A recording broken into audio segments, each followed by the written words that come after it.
I'm Associate Professor Kathy Tangalakis, and I am Head of Scholarship and Professional Learning in the First Year College at Victoria University in Melbourne, Australia.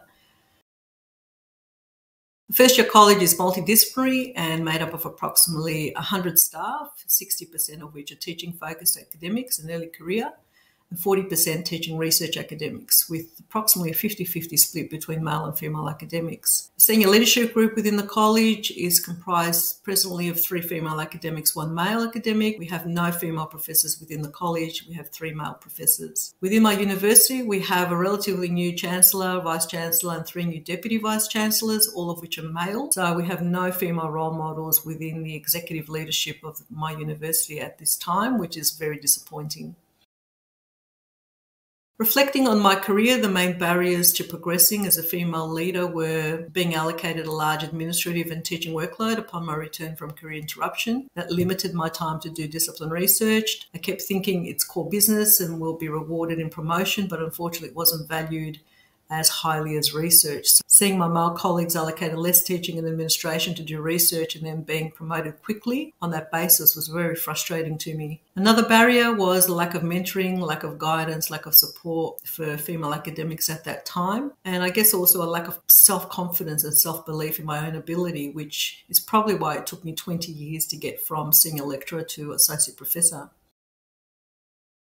Our research evaluated the impact of teaching from home during COVID on student evaluations and found that there was an increase in the negative comments on teaching style of female academics made by male students during remote teaching, and there were overall more negative comments relating to female academic attitude, inability to use technology, and also some comments on family in the background, which we didn't see with male academics.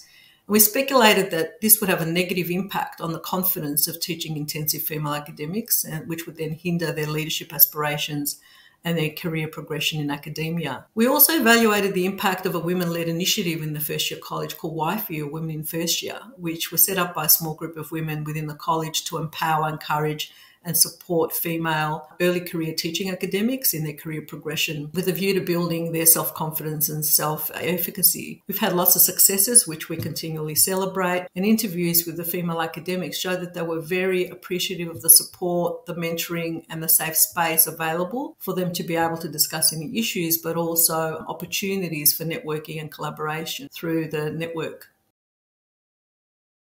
Once I decided that I would build my reputation in the scholarship and educational research area, I started to apply for leadership positions in that space when they became available, and one led to another. I also applied for internal and external women in leadership programs offered by my university, building my networks of like-minded female academics who I can go to for support or advice. And I also asked inspirational senior women in leadership outside of my university to be my mentors, which proved to be very beneficial to my leadership journey. I would describe my leadership style as that of a systems convener. I can bring people together from cross disciplines, cross institutions for a common cause where everyone benefits, and that includes building those relationships, which are very important in order to make that a success. I'd like to see women in leadership programs offered to women at all stages of academia, and also formal mentoring and shadowing programs for women, again, at all levels of academia, not just at the top, so that we can start building that capacity from an earlier stage. I'm sure you'll come up with some other suggestions. That's it from me. Thank you for listening, and I wish you all the very best with the rest of the conference. Hope to catch up with you in person one day. Goodbye.